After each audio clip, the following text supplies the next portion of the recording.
The sleek diplomatic vessel approached the massive space station, its hull gleaming under the light of an unfamiliar star.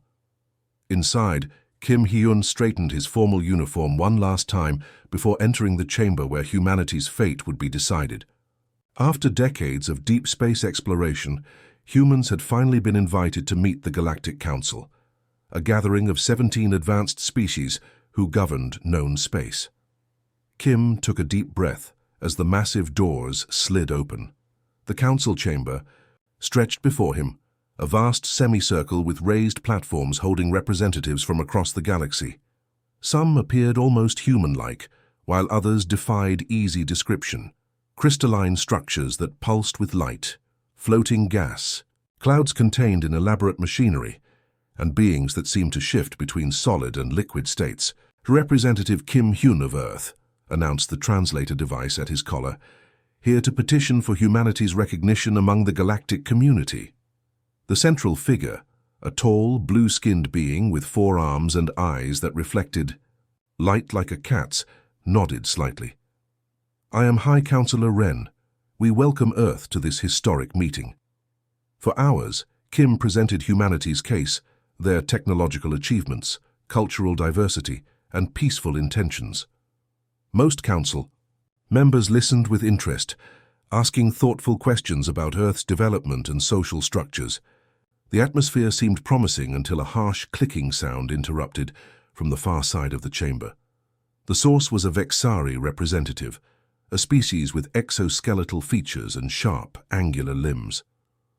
"Why waste our time?" the translator conveyed. "These humans are emotional primitives. Their civilization has barely achieved basic space travel. They still fight among themselves over resources and ideology." Kim felt a flash of anger, but kept his expression neutral. This was exactly the reaction the Vexari seemed to expect, proof of humans' supposed emotional instability. "With respect," Kim replied calmly, "humanity's capacity for emotion is not a weakness but a strength. Our emotions drive our creativity, our resilience, and yes, sometimes our conflicts. But they also fuel our compassion and our determination to improve." The Vexari's mandibles clicked dismissively. Pretty words from a species that nearly destroyed itself multiple times. How can such creatures be trusted with galactic responsibilities? Around the chamber, other representatives shifted uncomfortably. Kim noticed several exchanging what appeared to be concerned glances. He realized this wasn't just about Earth. There was some deeper political game at play. Counselor Wren raised a hand for silence. "Perhaps a demonstration would be appropriate. Representative Kim, would you consent to a standard empathic scan? It would help us understand human emotional patterns." Kim hesitated. Nobody had mentioned mind-reading technology in the briefings. "What exactly does this involve?" A small gray-skinned being with enormous eyes approached. "I am Toll of the Nexari. My species specializes in empathic readings. I would simply observe your emotional responses to various scenarios. It is non-invasive and requires only your permission." After receiving confirmation from his earpiece that Earth Command approved, Kim nodded. "I consent." What followed was unexpected. Rather than probing his mind directly, Toll presented a series of images and scenarios through a hovering display, some beautiful, some disturbing, some purely abstract. As Kim responded naturally to each, the council members watched with increasing fascination. "Remarkable," Toll finally announced. "Humans experience emotions in layers, with multiple feelings occurring simultaneously. And most significantly, they can choose their reactions separate from their feelings." The chamber erupted in murmurs. Kim wasn't sure if this was good or bad until Counselor Wren spoke again. Most council species evolve to either suppress strong emotions entirely or are ruled by their instinctual responses. Humans appear to exist in an unusual middle state, feeling deeply while maintaining choice over action. The Vexari representative hissed softly. "Precisely what makes them dangerous and unpredictable, or potentially valuable allies," countered another counselor, a being composed of what looked like flowing liquid metal. "A species that understands anger, fear, and other strong emotions might better help us communicate with newly discovered civilizations that haven't yet evolved emotional control." For hours more, the debate continued. Kim defended humanity's history, their mistakes and triumphs, their art and science, their capacity for both destruction and extraordinary kindness. As the session ended, nothing was decided except that further observation would be needed. Later, in his private quarters aboard the Earth vessel, Kim received a secure communication from Counselor Wren. "You should know," the counselor's translated voice explained. "The Vexari opposed your invitation from the beginning. They've been expanding their territory near your solar system and likely see humans as a potential obstacle. So today's hostility was political," Kim replied. "Partly. But they also genuinely fear what humans represent. Most species in the Council evolved beyond their aggressive impulses or never had them. Your capacity to feel strong emotions while choosing rational action is unsettling to some." Kim looked out the viewport at the vast expanse of stars. "We've learned the hard way that ignoring emotions doesn't eliminate them. Better to acknowledge feelings, even difficult ones like anger, and channel them productively." "An interesting philosophy," Wren replied. "The Council will continue observing Earth. But privately, I believe your approach to emotion may prove more valuable than anyone yet realizes." As the communication ended, Kim couldn't help wondering what would happen when the galaxy truly witnessed human emotions at full force. For now, humanity had taken its first step onto a much larger stage, one where their unique emotional nature might become their greatest strength or their most concerning liability. What nobody in the Council yet understood was that when humans got truly angry, not the flash of temper the Vexari tried to provoke, but the deep, righteous anger that came from witnessing injustice, they became a force unlike anything the galaxy had yet encountered. Captain Lee Sun rested her hand against the cool viewport of the patrol vessel horizon, watching the icy surface of Europa shimmer below. 3 years had passed since humanity's first meeting with the Galactic Council, and Earth had settled into an uneasy peace with its cosmic neighbors. Most species seemed content to maintain diplomatic relations while observing humanity from a distance. "Captain, you need to see this," called her first officer, Kang Min, his voice tight with concern. Lee crossed the bridge quickly. On the main display, thermal scans revealed an unusual heat signature beneath Europa's frozen surface, exactly where nothing should be. "Natural geothermal activity?" she asked, though she already suspected the answer. Kang shook his head. "Patterns? Too regular. And there's this." He enhanced the image, revealing the faint outline of structures that definitely weren't natural. "Appears to be a mining operation, and according to the energy signatures, it's Vexari technology." Lee's expression darkened. The treaty signed with the Galactic Council explicitly prohibited any alien mining within Earth's solar system without formal permission. The Vexari, with their chitinous exoskeletons and notorious disregard for other species, had been the most vocal opponents to humanity's inclusion in galactic affairs. "How long has this been here?" she asked. "Based on ice formation patterns, at least 2 months." Lee straightened her uniform. "Open a channel to the facility." After several tense moments, the screen flickered to life, revealing the angular face of a Vexari commander. Its mandibles clicked rapidly before the translation system caught up. "Human vessel, you are intruding in restricted space. Depart immediately." Lee kept her voice level despite the surge of anger she felt. "This is Captain Lee Sun of Earth Border Security. You are conducting unauthorized mining operations in Earth territory. Under the Treaty of Proxima, you are required to cease all activities and withdraw." The Vexari made a sound that the translator didn't catch. Something like laughter, perhaps. "Your treaties mean nothing. The Galactic Council overestimates human importance. Europa's resources are now under Vexari control. I'm giving you one. Opportunity to withdraw peacefully," Lee said, her voice taking on a dangerous edge that made several bridge officers glance at her. "We've notified Earth Command and the Galactic Council of your violation." The Vexari commander's compound eyes gleamed. "The Council moves slowly, human. By the time they respond, we will have established facts on the ground. Your single vessel poses no threat to our operation." "Final warning," Lee said simply. The Vexari commander cut the transmission without response. "They're powering up something below the surface," reported Kang, studying his console. "Energy readings are—" The ship lurched violently as a beam of concentrated energy shot up from Europa's surface, striking the horizon's port side. Warning klaxons blared across the bridge. "Damage report," Lee called out, gripping her chair as the ship stabilized. "Hull breach on decks 4 through 6. Emergency bulkheads engaged," responded the tactical officer. 17 crew members unaccounted for. The bridge fell silent for one terrible moment as the implications sank in. 17 people, colleagues, friends, gone in an instant. Lee felt something cold and sharp form in her chest. Not blind rage, but something more focused, a crystalline anger that brought absolute clarity. "Battle stations," she said quietly. "Tactical, analyze their weapon signature and find me a weakness. Navigation, plot a course that keeps Europa between us and their main weapon." "Captain," Kang said hesitantly, "we're outgunned." The horizon wasn't designed for this kind of engagement. "No," Lee agreed, "but neither were we designed to run when our people are killed." What followed would later be studied in military academies across the galaxy. Despite the Horizon's damaged systems and inferior firepower, Lee executed a series of maneuvers that baffled the Vexari.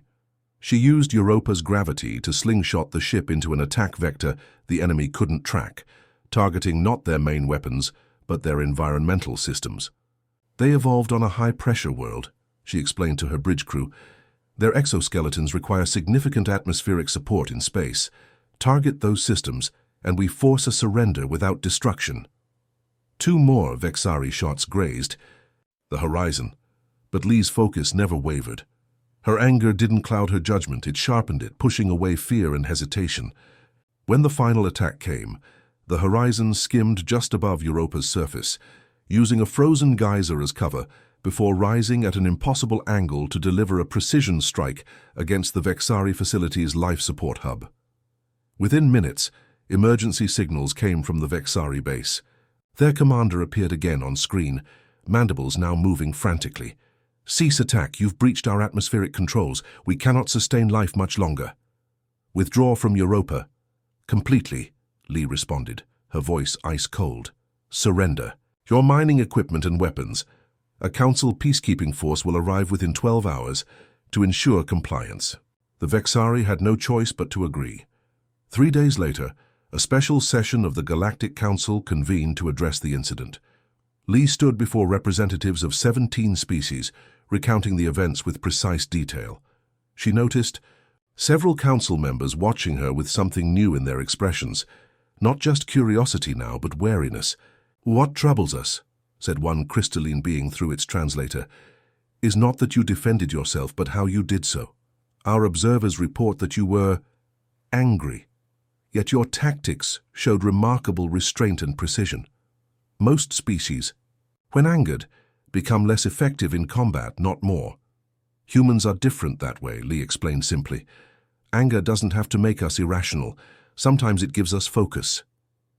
Later, she overheard 2 council members speaking quietly. As she passed in the corridor, "Did you see the recordings?" one asked. "The Vexari killed 17 humans, and yet their captain didn't destroy them when she could have. She disabled them with surgical precision." "Yes," replied the other, a note of unease in its translated voice, "and that is precisely what makes humans so concerning. When most species get angry, they become predictable. When humans get angry, they become something else entirely." Word of the Europa incident spread quickly through the galaxy. The Vexari withdrew their opposition to human membership in galactic affairs, though whether from newfound respect or fear, no one could say. What became clear to everyone was that humanity's emotional nature was not the liability many had assumed. When humans got angry, they didn't just lash out blindly. They calculated, they planned, and somehow, impossibly, they became more dangerous, not less. The galaxy had received its first real warning. The grand hall of the Galactic Summit hummed with tension. Representatives from 17 spacefaring civilizations gathered in the massive chamber, their voices a mixture of different languages, all being processed through translation devices. At the center of attention stood Dr. Park Jin, Earth's lead xenopsychologist, a man known for his calm demeanor even in the most challenging situations. The emergency session of the Galactic Summit will now address the Europa incident, announced the council moderator, a tall being with shimmering blue skin. We have called Dr. Park Jin to help us understand human emotional responses, particularly in light of Captain Lee's actions. Park stepped forward, feeling the weight of countless alien eyes upon him. The chamber's curved walls displayed rotating holographic images of the incident, the Vexari mining operation, the unprovoked attack, and Captain Lee's precise, measured response that had disabled the Vexari facility without destroying it.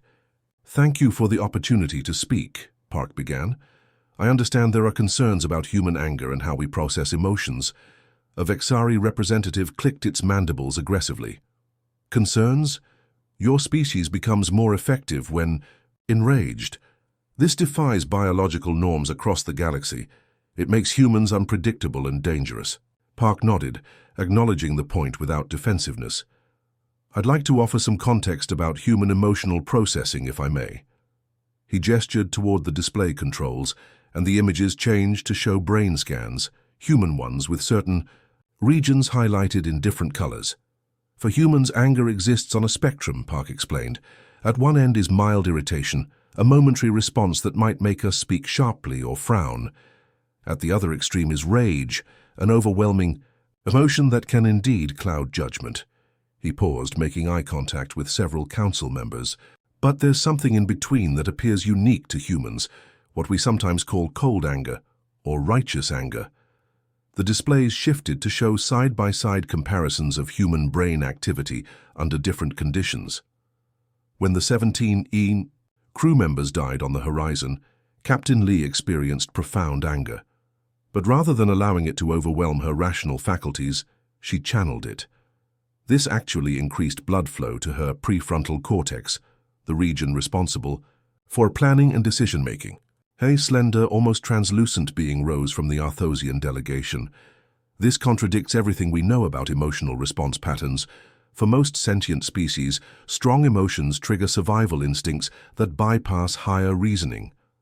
"That can happen with humans too," Park admitted. "But we've evolved a rather unusual adaptation. Sometimes our anger focuses us instead of blinding us. It can heighten our attention, sharpen our senses, and improve our performance, especially when protecting others."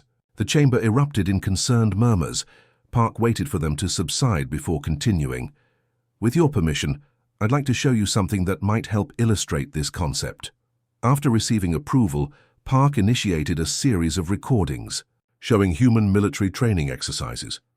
The footage displayed soldiers maintaining remarkable precision under conditions designed to provoke intense emotion, loud noises, sleep deprivation, personal insults, and simulated threats to teammates. "What you're seeing isn't the suppression of emotion," Park explained.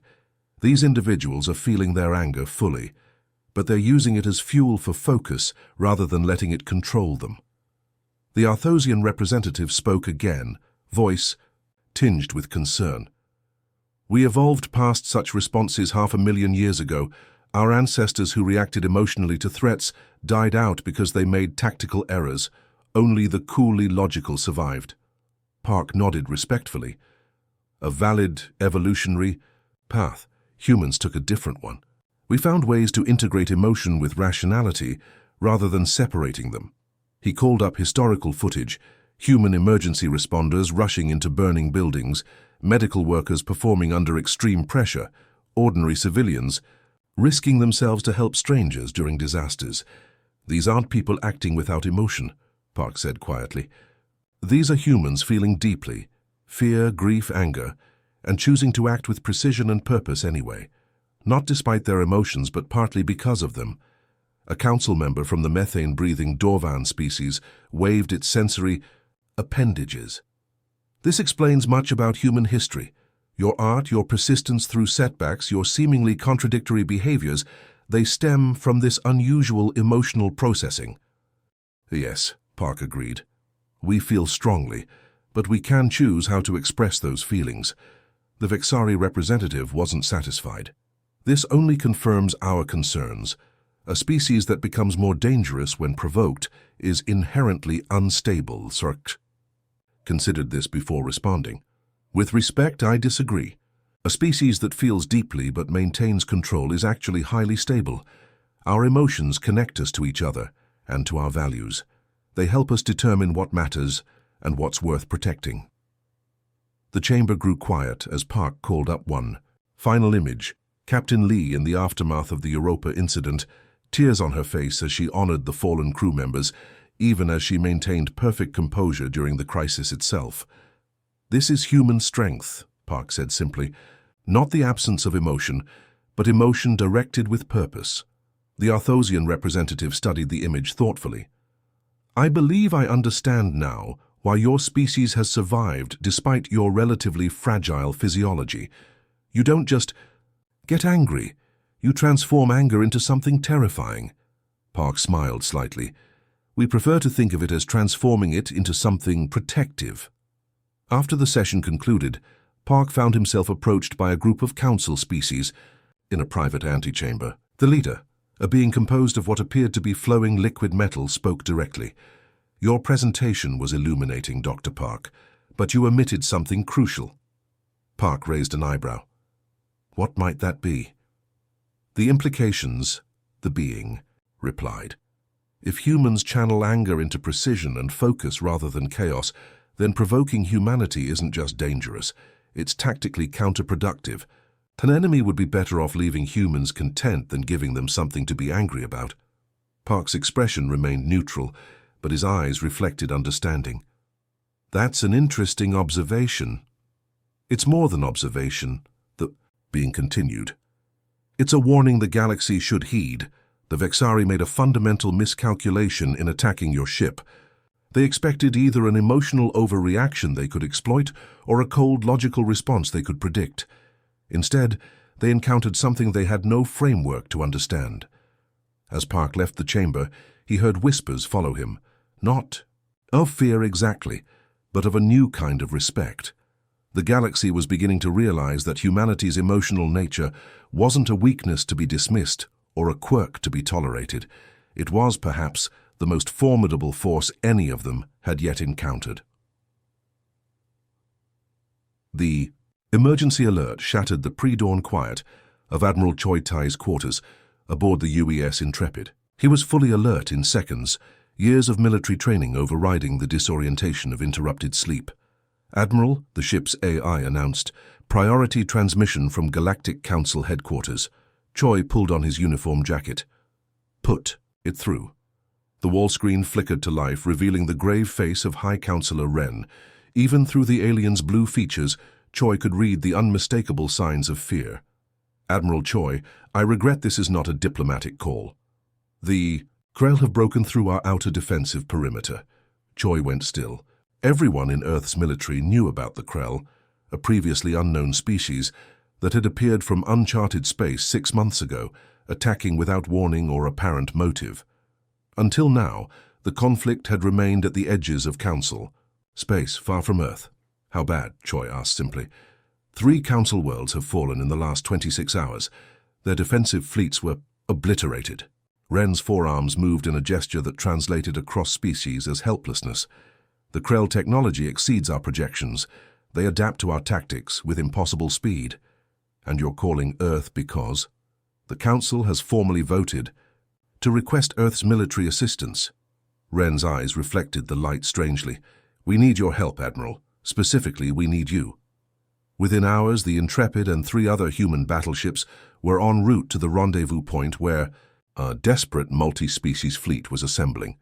Choi spent the transit time reviewing all available data on Krell ships, tactics, and the disastrous battles that had already taken place. They're methodical, he told his senior staff, pointing to battle footage. Look at how they isolate portions of the defending fleet before concentrating fire. There's no wasted energy, no hesitation. Like machines, suggested his tactical officer. No, Choi replied thoughtfully. Machines follow programmed patterns. This is different. Adaptive, but emotionless. The Krell fight like predators who feel neither fear nor anger. When the human ships arrived at the rendezvous, They found a scattered collection of vessels from 12 different species, the largest gathering of council ships ever assembled, yet woefully inadequate against the approaching Krell armada, the War. Alien captains greeted Choi with a mixture of relief and skepticism. Most had heard of human emotional responses, but had never worked directly with Earth forces. "Your species has 4 ships," noted the Arthosian commander, her translucent form glowing faintly. "The Krell have destroyed hundreds. What difference can humans possibly make?" Choi studied the tactical display showing the advancing Krell fleet, a massive formation of identical black, blade-shaped vessels, moving with perfect coordination. "Not every fight is won by numbers," he answered quietly. In the final hours before battle, Choi requested something unusual: direct neural link communication with all ships in the Allied fleet, allowing him to address every crew member simultaneously. The Council representatives were reluctant, but eventually agreed out of desperation. Standing on the Intrepid's bridge, Choi activated the fleet-wide link. His words would be translated instantly into each species' language, while his emotional tone, something unique to this communication system, would be conveyed directly to their minds. "I am Admiral Choi Tae of Earth," he began. "I've studied your battles against the Krell.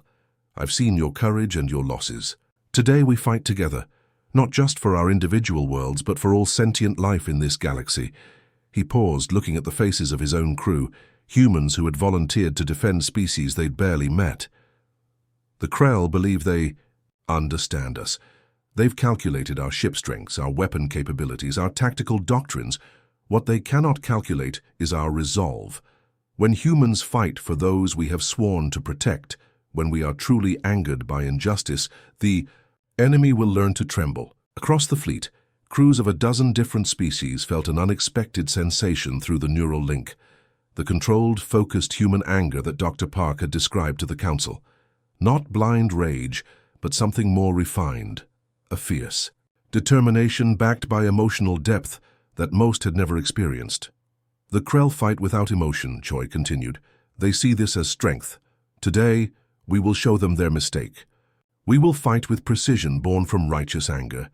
Anger at the lives they've taken, the worlds they've destroyed, the future they threaten. This emotion doesn't weaken us, it focuses us." What followed would later be described as either the most brilliant tactical display in Council history or a kind of controlled madness. Perhaps both. Rather than meeting the Krell in traditional formation, Choi divided the Allied fleet into seemingly chaotic groups that appeared to abandon standard doctrine. The Krell, programmed to exploit the patterns they'd observed in previous battles, found themselves facing an enemy that behaved according to no recognizable template. Human ships deliberately took positions that appeared vulnerable, drawing Krell vessels into elaborate traps where alien allies waited in ambush. Choi himself led the most dangerous maneuvers, placing the Intrepid at what seemed like suicidal risk to create opportunities for devastating counterattacks. Through it all, his commands remained precise, his voice calm despite the chaos of battle. "They're adapting to our approach," warned his first officer, as the Krell began to adjust their formations. "Good," Choi replied, studying the tactical display with intense concentration. "That means they're following us now instead of their original plan." Phase 2. The second stage of Choi's strategy revealed itself as the human ships suddenly adopted rigid, mathematically perfect formations, while their alien allies shifted to appear random and unpredictable, the exact opposite of what both groups had done initially. The Krell, attempting to counter the previous tactics, found themselves confused and divided. Hour after grueling hour, the battle continued. Ships were lost on both sides, but the Allied forces fought with growing coordination, while the Krell responses became increasingly disjointed. "They don't understand what they're facing," Choi explained to a wounded Dorvan captain, whose ship had temporarily docked with the Intrepid for emergency repairs. "They expected either pure logic or pure emotion from us. We're giving them both, alternating unpredictably." The Dorvan captain's methane-breathing apparatus bubbled rapidly, their species equivalent of nervous laughter. "You humans are fighting like you're angry and calculating at the same time. It's terrifying to witness, even as an ally." Choi smiled grimly. That's exactly what makes us effective. The Krell evolved to predict rational opponents or exploit emotional ones. They have no framework for understanding beings who can be both simultaneously. When the Krell flagship finally fell, its obsidian hull cracked open by a precisely coordinated attack led by the Intrepid. The remaining enemy vessels withdrew with unexpected speed, retreating toward the galactic rim. In the aftermath, as damage reports flooded in and medical teams worked desperately to save the wounded of a dozen different species, Choi received an unexpected visitor on the Intrepid's bridge. The Arthosian commander, who had questioned him before the battle approached, her translucent form now bearing visible injuries. "I did not understand before," she said simply. "I thought human emotion was a disadvantage." Choi looked up from the casualty reports he'd been reviewing, his eyes reflecting the weight of lives lost under his command. "It can be," he admitted, "but it can also be our greatest strength. Today we fought with anger, not blind rage, but the kind of anger that comes from seeing something precious threatened." The Arthosian seemed to consider this before responding. "The galaxy will never view humanity the same way again," Choi nodded slowly. "Good, because we're not going anywhere and there are some things worth getting angry about." The newly expanded Galactic Council chamber buzzed with activity, as representatives from 23 spacefaring civilizations gathered for the historic session. At the center of the chamber stood a simple monument, a holographic flame representing those lost during the Krell invasion 6 months earlier. The war had changed everything. Worlds that once viewed each other with suspicion now recognized their shared vulnerability in a universe more dangerous than any had imagined. Kim Hyun approached the speaker's platform with measured steps. Once merely a junior diplomat at humanity's first contact meeting, he now carried the title of Earth's ambassador to the Galactic Council. The room quieted as he reached the platform, alien eyes of every description focusing on the human who represented the species that had turned the tide against the Krell. "Distinguished representatives," Kim began, his voice carrying clearly through the translation systems, "today marks not just the formal acceptance of Earth as a full council member, but a new chapter in our shared history." From his position, Kim could see the Arthosian delegation, their translucent bodies shimmering with subtle patterns that indicated respect. Nearby sat the methane-breathing Dorvans, their environment suits decorated with symbols that matched those now emblazoned on human military uniforms, a gesture of the bond forged in battle. Even the crystalline Nexari, normally so still they appeared inanimate, seemed to be oriented attentively toward the human speaker. 6 months ago, many of you questioned whether humans belonged in galactic society, Kim continued. Our emotional nature was seen as primitive, perhaps even dangerous.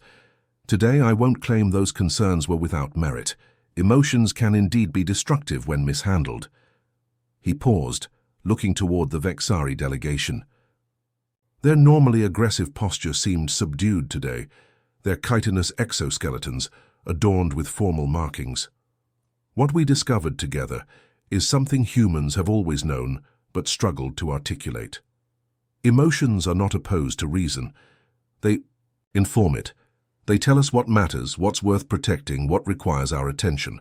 The main display behind Kim shifted to show footage from the decisive battle against the Krell, Admiral Choi's fleet executing maneuvers that had baffled military analysts across the galaxy. Human ships placing themselves at seemingly impossible risk to create opportunities for their allies. The Krell expected to face either coldly logical opponents they could outthink or emotional ones they could manipulate. They encountered something they had no framework to understand, beings who could harness emotion as fuel for precision. High Counselor Wren stepped forward, his forearms making the formal gesture of alliance. What Admiral Choi and his fleet demonstrated has been termed the human factor in our strategic discussions. This capacity to combine emotional drive with tactical discipline has transformed our understanding of effective defense. Kim nodded acknowledgement. We don't claim this as superiority, merely difference. Each council species brings unique evolutionary adaptations and perspectives. Humans bring this particular cognitive approach. The chamber's atmosphere had changed subtly since Kim's last appearance years ago.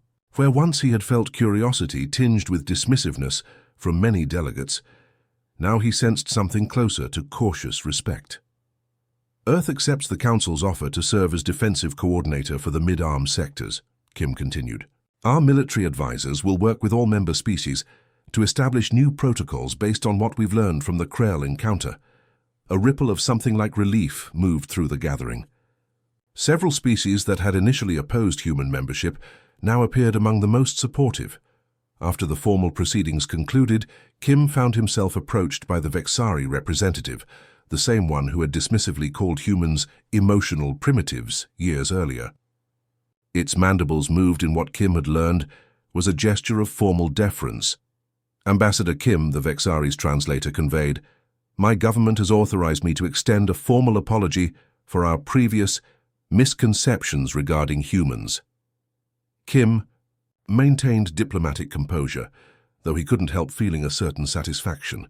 Apology accepted, representative. Understand. Ing between different evolutionary paths takes time. It was not merely misunderstanding, the Vexari continued. It was miscalculation. We observed human emotional capacity and categorized it as weakness. We failed to recognize that what appears volatile can also be focused. Later that evening, at a reception celebrating Earth's new status, Kim found himself in conversation with a small group of representatives from the oldest council species. The Nexari empath who had first scanned him years ago approached, its large eyes blinking slowly. "You are satisfied with today's outcome," the Nexari observed. Not a question, but a statement. Its empathic abilities made human emotions as readable as text. "For Earth, yes," Kim acknowledged, though the cost was high. "What fascinates us," interjected an Arthosian diplomat, "is how quickly humans transition between emotional states. During the conflict, Admiral Choi exhibited what our psychologists identified as controlled anger, this cold fury that humans channel. Yet afterward, he showed what appeared to be genuine grief for enemy casualties." Kim nodded. Both responses were authentic. We can hold seemingly contradictory emotions simultaneously, fight with absolute determination against an enemy, then mourn the necessity of that fight afterward. The Nexari's large eyes blinked thoughtfully. This is being studied now across the Council worlds. Some younger species are attempting to develop similar capabilities through training. Kim couldn't help smiling at this. Good luck to them. Humans spent thousands of years trying to either suppress our emotions entirely or give ourselves over to them completely. We're still learning the balance. As the reception continued, Kim overheard fragments of conversation from various delegates, discussions of joint defense initiatives, cultural exchange programs, and scientific collaborations that would have been unimaginable before the Krell. What Earth, once viewed as a curiosity at best and a potential threat at worst, now stood as a valued ally. A senior diplomat from the liquid metal Mervians approached Kim with what appeared to be a glass of Earth wine, a gesture of cultural recognition. "There's a saying spreading among our trader vessels," the Mervian said, its flowing form catching the light. "Befriend the humans, respect the humans, but never give humans a just cause for anger." Kim accepted the wine with a polite nod. "Is that meant as criticism or compliment?" "Neither. Observation." The Mervian's surface rippled in what Kim had learned was amusement. "Your Admiral Choi has become something of a legend. The recordings of his battle speech have been studied by our strategic institutes. This capacity to transform emotion into precision rather than chaos, it changes defensive calculations throughout the galaxy." As the evening drew to a close, Kim found a quiet moment alone on an observation deck overlooking the vast space station that housed the Council headquarters. Stars stretched endlessly before him, many now representing worlds that looked to humanity with new eyes. High Counselor Wren joined him silently, the tall, blue-skinned being moving with characteristic grace. "Your thoughts, Ambassador?" Wren asked after a comfortable silence. Kim considered the question. "I'm thinking about how quickly perceptions change. 3 years ago, I stood before the Council defending humanity's right to even be heard. Now, the galaxy understands what it means when humans get angry," Ren finished. Not the petty anger of wounded pride or minor irritation, but the deep, focused anger that comes from seeing innocence threatened. Kim nodded slowly. It's not something we take pride in, exactly, but it is something we've learned to channel. Rather than deny, the Krell will return, Ren said quietly. Our intelligence suggests they're regrouping beyond the outer rim. I know, Kim replied, and when they do, they'll find a galaxy better prepared, not just with stronger defenses, but with greater unity. As he gazed out at the stars, Kim reflected on humanity's journey from isolated planetary civilization to key member of the galactic community. The path had been neither simple nor bloodless, but it had revealed something profound about human nature that even humans themselves sometimes forgot. Their capacity for anger, when properly directed, wasn't a primitive evolutionary leftover to be ashamed of. It was a force that, when paired with discipline and compassion, could alter the course of history. And now, the entire galaxy knew it.